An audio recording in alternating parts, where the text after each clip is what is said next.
கர்த்தருடைய பரிசுத்த நாமத்திற்கு மகிமை உண்டாவதாக. தேவ பிள்ளைகளே, நாம் தொடர்ந்து ஆதியாகம நாட்களிலிருந்து கர்த்தருடைய வார்த்தையை தியானித்து கொண்டு வருகிறோம். இன்றைக்கு சாமுவேல் தீர்க்கதரிசியை குறித்து கர்த்தருடைய வார்த்தையை பார்க்க போகிறோம். தேவ பிள்ளைகளே, சாமுவேல் 3 ஊழியம் செய்கிறார். ஒன்று ஆசாரியன், இன்னொன்று தீர்க்கதரிசி, இன்னொன்று நியாயாதிபதி ஊழியத்தை, 3 ஊழியத்தை செய்கிறார். சாமுவேலுக்கு பிற்பாடு அந்த ஊழியத்தை 3 ஊழியத்தை யார் செய்தார்னா, கர்த்தராகிய இயேசு கிறிஸ்து. அவர் தீர்க்கதரிசியாகவும் இருந்தார், நியாயாதிபதியாகவும் இருந்தார், ஆசாரனாகவும் காணப்பட்டார். சாமுவேலுக்கு முன்பதாக இந்த ஊழியத்தை செய்தவர் மோசே தீர்க்கதரிசியாகவும் இருந்தார், ஆசாரனாகவும் இருந்தார், நியாயாதிபதியாகவும் காணப்பட்டார். ஆக தேவ பிள்ளைகளே, இன்றைக்கு சாமுவேல் செய்த 3 ஊழியத்தை குறித்து நாம் பார்க்க போகிறோம். முதலாவது ஊழியம் ஆசாரிய ஊழியத்தை குறித்து பார்க்க போகிறோம். தேவ பிள்ளைகளே, ஆதியாகமம் 4ஆம் அதிகாரம் 22ஆம் வசனத்தில் தான் வேதத்தில் முத ஆசாரியன் என்று அழைக்கப்பட்டவர்கள் தூபால் காயின் என்பவர்கள். இது ஆதியாகமம் 4:22 வாசிக்கிறோம். இவர்கள் பித்தளை, இரும்பு, இந்த தொழிலாளிகள் யாவருக்கும் இந்த தூபால் காயின் என்பவர்கள் ஆசாரியர்களாக இருந்தார்கள் என்று இந்த இடத்துல வாசிக்கிறோம். திரும்ப சொல்லுகிறேன், வேதத்தில் முத ஆசாரியர்கள் என்று அழைக்கப்பட்டவர்கள் தூபால் காயின் என்பவர்கள் என்று. அது மாத்திரமல்ல, அந்த நாட்களில் யார் ஆசாரியர்களாக நியமிக்கப்பட்டு இருந்தார்கள் என்று சொன்னால், குடும்ப தலைவர்கள் ஆசாரியர்களாக காணப்படுவாங்க. பிற்பாடு அந்த ஊரில் இருக்கிற பெரியவர்கள் ஆசாரியர்களாக காணப்படுவாங்க. இதை திரும்ப சொல்லும்படியாக அடியேன் விரும்புகிறேன். தேவ பிள்ளைகளே, யோபு 1ஆம் அதிகாரம் 5ஆம் வசனத்தில் தன் பிள்ளைகள் எங்கே பாவம் செய்து இருப்பார்களோ என்று சொல்லி, இவர் தான் யோபு குடும்ப தலைவனாக இருக்கிற இவர் அங்கே ஆசாரிய ஊழியத்தை செய்கிறத பார்க்கிறோம். இரண்டாவதாக ஊரில் இருக்கிற பெரியவர்கள் தான் என்ன பண்ணா ஆசாரியர்களாக காணப்படுவாங்க. குடும்ப தலைவன் மறிச்சிட்டான், அதுக்கு பிற்பாடு மூத்த மகன் இருப்பானா அந்த குடும்பத்திற்கு ஆசாரியனாக இருப்பான்.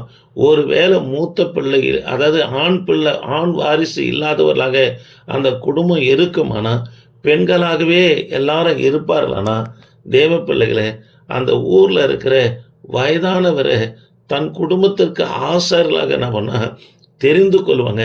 இந்த ஊழியத்தை யார் செய்தார்னா, மோசேவுடைய மாமனார் எத்திரோ, அதாவது மீதியான் தேசத்து ஆசாரியன் என்று அழைக்கப்பட்டதுக்கு காரணம் என்னன்னா, அந்த எந்த குடும்பத்தில் ஆண் வாரிசு இல்லையோ அங்கு போயிட்டு இவர் நம்மனா ஆசாரிய ஊழியம் செய்தவராக நம்மன காணப்பட்டார். ஆக முத வேதத்தில் ஆசாரியர்கள் என்று அழைக்கப்பட்டவங்க தூபால் காயின் என்பவங்க. இரண்டாவது, ஆசாரியர்கள் யாராக இருப்பார்கள் என்றால், ஒன்று குடும்ப தலைவர்களாக இருப்பாங்க. இரண்டாவதாக அந்த ஊரில் இருக்கிற பெரியவர்கள் என்ன பண்ணால் ஆசாரியர்களாக காணப்படுவாங்க. முத வேதத்தில் கர்த்தருடைய ஊழியத்தை செய்யும்படி அதை ஏற்படுத்தப்பட்டவர், ஆசாரியனாக ஏற்படுத்தப்பட்டவர் யார் என்று சொன்னால் ஆரோன் தான். இது யாத்திராகமம் 28ஆம் அதிகாரம் 1ஆம் வசனத்தில் நாம் வாசிக்கிறோம். யோசுவாவின் காலத்தில் எலியேசர், பினகாஸ் போன்றவர்கள் ஆசாரியர்களாக இருந்தார்கள் என்று யோசுவா 21ஆம் அதிகாரம் 1ஆம் வசனமும் 22ஆம் அதிகாரம் 30ஆம் வசனத்திலையும் வாசிக்கிறோம். சாமுவேலுடைய நாட்களில் யார் ஆசாரியராக இருந்தார்கள் என்றால், ஏலி 1 சாமுவேலின் புத்தகம் 1ஆம் அதிகாரம் 3ஆம் வசனமும், இரண்டாவதாக அகியா என்பவர் ஆசாரியனாக இருந்தார். இது 1 சாமுவேலின் புத்தகம் 14ஆம் அதிகாரம் 3ஆம் வசனத்தில் நாம் வாசிக்கிறோம். சவுல் ராஜாவுடைய நாட்களில் ஆசாரியனாக காணப்பட்டவர் அகிமெலக்கு. இது 1 சாமுவேலின் புத்தகம் 21ஆம் அதிகாரம் 1ஆம் வசனம். தாவீதுடைய நாட்களில் முக்கியமான ஆசாரியர்களாக காணப்பட்டவங்க சாதோக். இது 2 சாமுவேலின் புத்தகம் 8ஆம் அதிகாரம் 17ஆம் வசனமும். அபியாத்தார், 2வது அபியாத்தார் சாமுவேலுடைய நாட்களில் ஆசாரியனாக காணப்பட்டார். இது 2 சாமுவேலின் புத்தகம் 20ஆம் அதிகாரம் 25ஆம் வசனத்திலும். மற்றும் முக்கியமான ஆசாரியர்கள் சாமுவேலுடைய தாவீதுடைய நாட்கள் என்ன பண்ணா காணப்பட்டாங்க. அது மாத்திரமல்ல, இஸ்ரவேலையும் யூதாவையும் அதாவது ஆண்ட ராஜாக்குடைய நாட்களில் முக்கியமான ஆசாரியர்கள் அநேகர் காணப்பட்டாங்க. அதில் ஒரு சிலரை சொல்லும்படியாக விரும்புகிறேன். யோய்தா என்பவர் ரெண்டு ராஜாக்களின் புத்தகம் 11ஆம் அதிகாரம் 9ஆம் வசனமும், 2 சாமுவேலின் புத்தகம் 16ஆம் அதிகாரம் 16ஆம் வசனத்தில் உரியா ஆசனாக இருந்தார் என்று பார்க்கிறோம். 1 ராஜாக்களின் புத்தகம் 2ஆம் அதிகாரம் 2ஆம் வசனத்தில் மன்னிக்கணும், 2 ராஜாக்களின் புத்தகம் 2ஆம் அதிகாரம் 2ஆம் வசனத்தில் இல்கியா, செரேயா, பிற்பாடு 2 ராஜாக்களின் புத்தகம் 25ஆம் அதிகாரம் 18ஆம் வசனத்தில் செப்பனியா போன்றவர்கள் ராஜாவுடைய நாட்களில் முக்கியமான ஆசார்களானவனா காணப்பட்டாங்க. எஸ்ராவின் புத்தகம் 7ஆம் அதிகாரம் 11ஆம் வசனமும் 10ஆம் அதிகாரம் 10ஆம் வசனத்தை நாம் வாசித்து பார்ப்போம்னா, வேதப்பாரகனாகிய எஸ்ராவும் கூட ஆசாரன் என்று அழைக்கப்படுகிறத இந்த பகுதியில் பார்க்கிறோம். சாமுவேலுடைய நாட்களில் தேவாலயத்தில் பூரிகைகளை ஊதும்படி 120 ஆசாரியர்கள் நியமிக்கப்பட்டார்கள் என்று சொல்லி 2 நாளாகமும் 5ஆம் அதிகாரம் 11லேருந்து 12 வரைக்கும் நம்ம பார்க்கிறோம். எஸ்ராவுடைய நாட்களில் பாபிலோன் சிறையிருப்பிலிருந்து எருசலேமுக்கு திரும்பி வந்த ஆசாருடைய தொகையை குறித்து எஸ்ராவின் புத்தகம் 2ஆம் அதிகாரம் 36லேருந்து 38 வரைக்கும் வாசித்து பார்ப்போம்னா 4289 ஆசாரிகள் என்று அந்த இடத்துல சொல்லப்பட்டு இருக்கிறது. பின் நாட்களிலே தேவ பிள்ளைகளே, தாவீதுடைய நாட்களில் தான் ஆசாரியர்கள் அதிகமாக இருந்ததுனால ஆசாரியர்களுக்கென்று அதாவது 24 வகுப்புகளை பிரித்து ஒவ்வொருவருக்கு ஒவ்வொரு காலங்களை நியமித்து ஆசாரிய ஒழுங்கை யார் செய்கிறாருன்னு சொன்னால் தாவீது செய்தார் என்று சொல்லி 1 நாளாகமும் 24ஆம் அதிகாரம் 1லிருந்து 10 வரைக்கும் வாசித்து பார்ப்போம்னா சொல்லப்பட்டு இருக்கிறது. குறிப்பு ஒன்று கொடுப்பேன்னா, லூக்கா சுவிசேஷ புத்தகம் 1ஆம் அதிகாரம் 5ஆம் வசனத்தில் அபியா என்னும் ஆசாரிய வகுப்பில் சகரியா என்னும் பேர் கொண்ட ஆசாரியன் ஒருவன் இருந்தான் என்று சொல்லி வாசிக்கிறோம். ஆக தேவ பிள்ளைகளை, தாவீதுடைய நாட்களில் ஆசாரியர்களை 24 வகுப்புகளாக பிரித்தார் என்று சொல்லி பார்க்கிறோம். சாமுவேல் ஆசாரிய ஊழியத்தை தியானிக்க போகிறோம். தேவ பிள்ளைகளே, ஆசாரிய ஊழியத்திற்கு ஆசாரிப்பு கூடாரம் தேவை. பெலிஸ்துடைய நாட்களில் 1 சாமுவேலின் புத்தகம் 4ஆம் அதிகாரத்தில் பெலிஸ்துடைய நாட்களில் ஆசாரிப்பு கூடாரம் எரிக்கப்பட்டது. இஸ்ரவேலில் ஆசாரிப்பு சாமுவேல் ஊழியம் செய்த நாட்களில் ஆசாரிப்பு கூடாரமும் இல்லை, உடன்படிக்கை பெட்டியும் இல்லை. இதை எங்கே வாசிக்கலாம்னு சொன்னால், சங்கீதங்களின் புத்தகம் 78 60லிருந்து 62, எரேமியா தீர்க்க தரிசன புஸ்தகம் 7ஆம் அதிகாரம் 14ஆம் வசனத்தில் நம்ம வாசித்து பார்ப்போம்னா, பெலிஸ்தர் இடத்துல உடன்படிக்கை பெட்டி பிடிபட்டு போனது. ஆசாரிப்பு கூடாரத்தையும் பெலிஸ்தர் நம்ம எரித்தார்கள் என்று சொல்லி பார்க்கிறோம். இரண்டாவதாக தேவ பிள்ளைகளை, 1 சாமுவேலின் புத்தகம் 7ஆம் அதிகாரம் 17ஆம் வசனத்தில் சாமுவேலுடைய சொந்த ஊர் ராமா தான் வீட்டுக்கு அருகாமலே பலிபீடம் கட்டி வருகிற ஜனங்களுக்கு ஆலோசனை கொடுத்து பலி செலுத்தி பாவ நிவர்த்தி செய்கிற காரியத்தை அதாவது சாமுவேல் தீர்க்கதரிசி இந்த ஆசாரியன் செய்தார் என்று சொல்லி இந்த இடத்துல வாசிக்கிறோம். தேவ பிள்ளைகளை, அதாவது ஆதி அப்போஸ்தலருடைய நாட்களில் சபைகள், அதாவது சபைகள் இல்லை, வீடுகள் தோறும் என்ன பண்ணாங்கன்னா சபையை கூட்டி அதாவது பிரசங்கம் பண்ணி அநேகர் ஒப்பு கொடுத்தாங்க. ஞானஸ்தான ஆராதனை நடந்தது. கர்த்தர் அவைகளையும் ஆசீர்வதித்தார். ஆக இந்த வார்த்தையை கேட்கிற தேவ பிள்ளைகளை, நாம் ஒவ்வொரு வீடும் அதாவது ஆசரிப்பு கூடாரம் தான். நம்முடைய வீட்டில் ஒவ்வொரு நாளும் குடும்ப ஜபமும் ஆராதனையும் தனி ஜபமும் வேத வாசிப்பும் வேத தியானமும் நடக்கணும். அந்த வீட்டை என் தேவனாகிய கர்த்தனவனா ஆசீர்வதிக்கிறவராக இருக்கிறார். இரண்டாவது ஊழியம், நியாயாதிபதி ஊழியத்தை சாமுவேல் செய்தார்.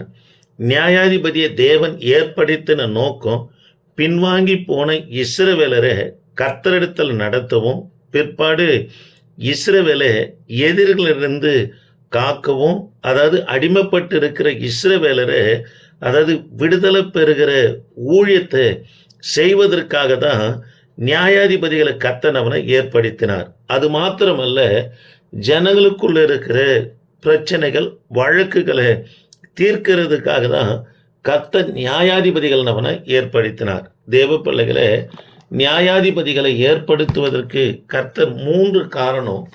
ஒன்று, பின்வாங்கி இருக்கிற இஸ்ரவேலரை தேவனிடத்தில் கொண்டு வருவதற்கும், பிற்பாடு எதிரிகளிடத்திலிருந்து இஸ்ரவேலை காப்பதற்கும், மூன்றாவதாக இஸ்ரவேலுக்குள்ள இருக்கிற பிரச்சனைகளை அதாவது வழக்குகளை தீர்ப்பதற்காக கர்த்தர் நியாயாதிபதிகளை ஏற்படுத்தினார். 14வது நியாயாதிபதியாக யாரு காணப்பட்டார்னா, சாமுவேல் தீர்க்கதரிசனம்னா நியாயாதிபதியாக காணப்பட்டார். நியாயாதிபதியில மாத்திரம் 12 கோத்திரங்கள் இருந்தும் கர்த்தர் அவனை தெரிந்து கொண்டார். ஆனால் ஆசாரிய ஊழியத்திற்கு லேவி கோத்திரத்திலிருந்து மட்டும்தான், அதே போல தீர்க்கதரிசன ஊழியத்திற்கும் பல கோத்திரங்கள் இருந்து கர்த்தர் தெரிந்து கொண்டார். அதே போலதான் நியாயாதிபதிகளும் கூட பல கோத்திரங்கள் இருந்து கர்த்தர் நியாயாதிபதிகள் அவனை தெரிந்து கொண்டார். நியாயாதிபதிகளுடைய காலம் யோசுவா முதல் ராஜாக்கள் காலம் வரைக்கும் நியாயாதிபதியுடைய காலம் என்னவனா காணப்பட்டது. சாமுவேல் 4 இடங்களிலே நீதிமன்றங்களை வைத்திருந்தார். 1 பெத்தேல், 2வது கில்கால், 3வது மிஸ்பா, 4வது ராமா. இந்த 4 பட்டணங்களிலும் நீதிமன்றங்களை வைத்திருந்து போய் நியாய தீர்ப்பு செய்கிற காரியங்களை நம்மனா அவர் செய்து கொண்டிருந்தார் என்று சொல்லி 1 சாமுவேலின் புத்தகம் 7ஆம் அதிகாரம் 15லிருந்து 17 வரைக்கும் நம்ம வாசிக்கிறோம். ராமாவில் போயிட்டு 3 மாதம் தங்கி அங்கு அதாவது நியாயம் விசாரிக்கிற வேலை நம்மனை செய்வார். 2வதாக பெத்தேலில் 3 மாதம், கில்காலில் 3 மாதம், மிஸ்பாவில் 3 மாதம், 4 3 12 மாதம் இப்படியாய் பிரித்து நியாயாதிபதி ஊழியத்தை யாரு செய்தார்னா சாமுவேல் செய்தார் என்று சொல்லி பார்க்கிறோம். சாமுவேல் 20 வருஷம் இஸ்ரவேலை நியாயம் விசாரித்தார் என்று சொல்லி நாம் பார்க்கிறோம். 3வதாக தேவ பிள்ளைகளை அவர் செய்த தீர்க்க தரிசன ஊழியத்தை குறித்து பார்க்க போகிறோம். 1 சாமுவேலின் புத்தகம் 3ஆம் அதிகாரம் 20ஆம் வசனம்.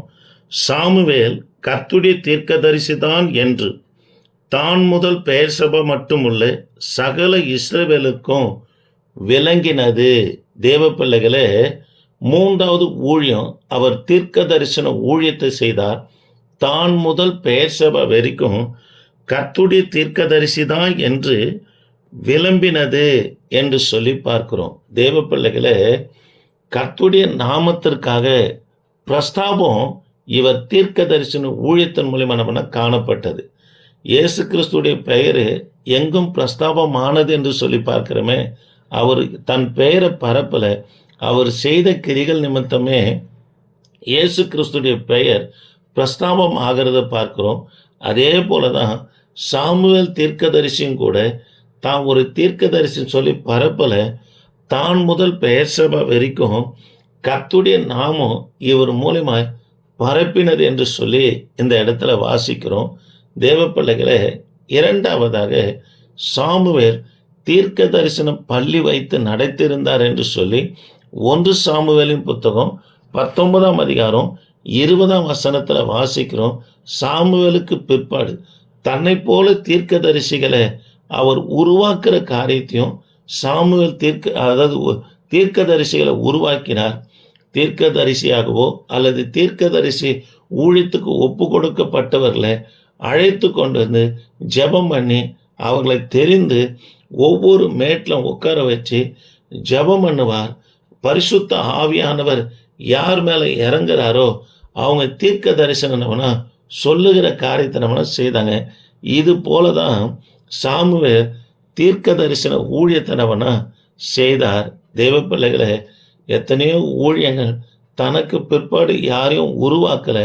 ஆனால் சாமுவேலோ தனக்கு பிற்பாடு தீர்க்க தரிசிகள் இருக்க வேண்டும் என்று நம்மனா உருவாக்கினதனவனா தீர்க்க தரிசன பள்ளி வைத்தனவனா உருவாக்கினார்.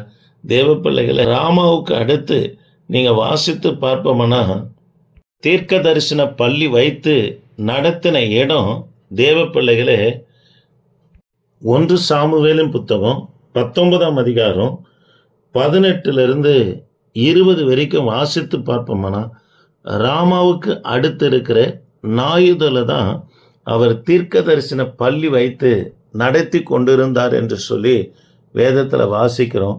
ஆக தேவ பிள்ளைகளே, கர்த்தருடைய பிள்ளைங்க, தீர்க்க தரிசனம் என்பது சொல்லுகிறேன், கவனமாய் கேட்கும்படியாக விரும்புகிறேன். தீர்க்க தரிசனம் என்பது, அதாவது தரிசனம் என்பது கர்த்தரிடத்தில் பார்க்கிறது, கர்த்தர் கொடுக்கிறது. தீர்க்கம் என்பது முடிவை அறிவிக்கிறது. ஆக கர்த்தரிடத்தில் கண்டு ஒரு முடிவை அறிவிக்கிறது தான் தீர்க்க தரிசனம் என்று சொல்லி பார்க்கிறோம். சிலர் மனதில் நியமித்ததெல்லாம், நினைவுக்கு வந்ததெல்லாம் தீர்க்க தரிசனம் என்று சொல்வாங்க. அது இல்லைங்க. தீர்க்க தரிசனம் என்பது கர்த்தரிடத்தில் தரிசனத்தை பார்த்து தீர்க்கமாய் முடிவாய் சொல்லுகிறதுக்கு பேர் தான் தீர்க்க தரிசனம் என்று சொல்லி பார்க்கிறோம்.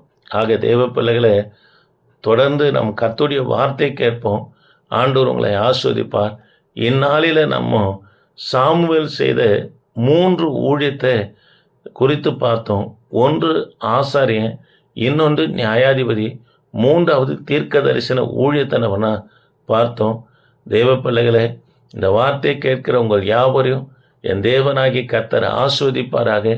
சாமுவேலுக்குள்ளே இருந்த ஒரு நல்ல காரியம் என்னவென்று சொன்னால், வேதத்தை வாசிப்பார்.